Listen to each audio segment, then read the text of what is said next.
Hey everyone. So today I thought I'd take a moment and talk about succulent arrangements.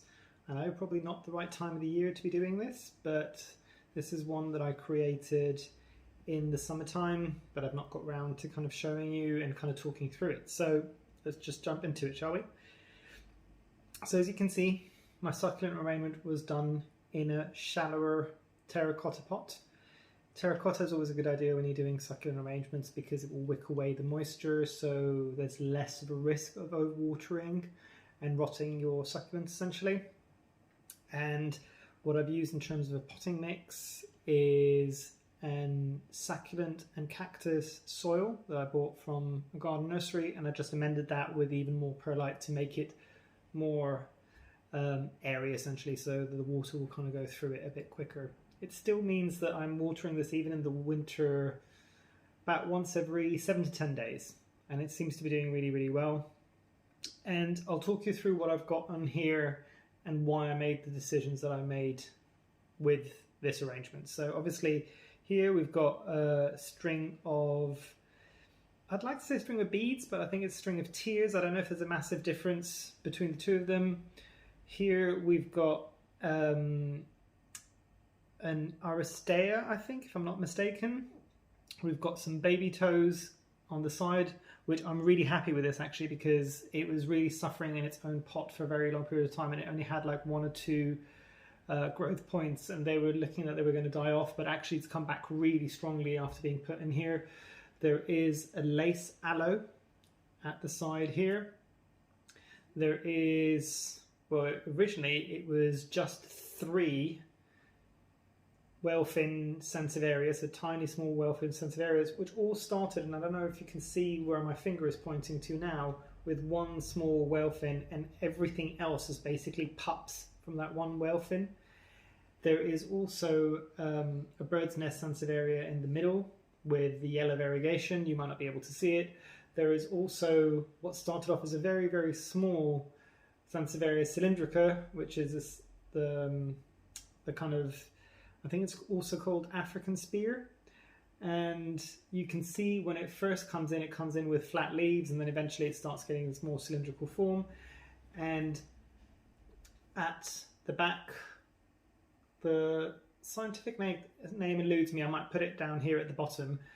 But this is a succulent plant, which I think the common name is dead sticks. For obvious reasons, it looks like it's dead sticks. But to be fair, it was probably only about this tall when it first went in, so it's actually grown considerably and it's kind of starting to push out. I've seen a few people use something like a Hessian twine, or just kind of any form of twine, to just kind of pull it together to make it a bit more attractive rather than it just sprawling out, because it will tend to want to turn into a bit of a bush. I might do that at some point just to kind of collect this a bit more.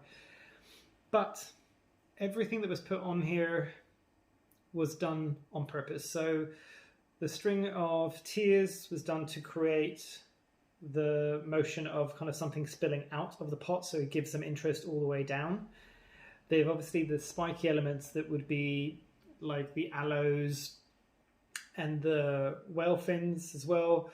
The bird's nest Sansevieria, I found that it didn't do particularly well in very, very bright light, and because this is straight into a south-facing window, I put that in the middle because I knew that it was going to get slightly overshadowed with everything else. It's still going to get the light that it needs, but it won't be getting that beating southerly light on it.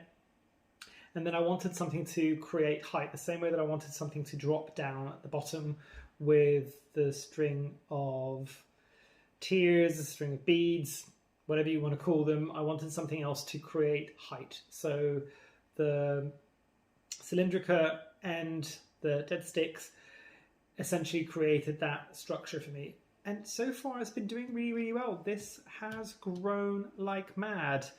These 2 here didn't actually have any pups when they first went in there. They've grown, they've probably tripled, if not quadrupled in size. These were quite small. They were smaller than what their pups are now when they first went in, and their pups are huge as well. So it's doing really, really well. And I've also added in some decorative stones at the top. Not only it's great because you don't end up seeing all the soil, but I find it makes watering these planters, because I've got 3 of these actually, this is one of 3, much easier. And if I'm going to be completely frank, the reason why I did this is every single one of these things was in its own little pot, so it needed to be watered separately, and I've already got too many plants to water. If I can bung everything together and water them all at the same time, it's a great way of doing it. So a lot of my succulents are kind of moving towards this conformation at the moment. The only ones that I've not done in this way is anything within the family of lithops, so the living stones, purely because watering for that is quite interesting. And so far, touch wood, I have not lost one yet. And I know a lot of people either overwater those or also end up killing them because they underwater, which in the case of the lithops means you just never water. So yes, they do need some watering. It's just very, very, very sporadic. In terms of fertilizing this, I've still got it in a south-facing window. Even now in the winter, it's still growing, not as actively as it would do in the summer. So it gets a very, very, very diluted fertilizer once every month or once every 2 months. So it's not too bad. But yeah, just a bit more about succulent arrangements. This was good fun. Like when I've done this, there's a few kind of planting projects that you can do. One being a terrarium, the other one being something like a succulent arrangement. Everybody's got a bit more time on their hands at the moment. Everybody's a bit more stuck at home than they probably would be. This is a good, fun project to do, possibly over the winter period. And you could also create something really beautiful and give it as a gift during the festive season. So yeah, that's a bit more about this specific succulent arrangement for myself. If you guys have got any comments, any questions, drop them down below. I'd love to have that conversation with you. So yeah, in the meantime, I hope you have a great rest of the day, and hopefully I shall see you here soon. Thanks. Bye.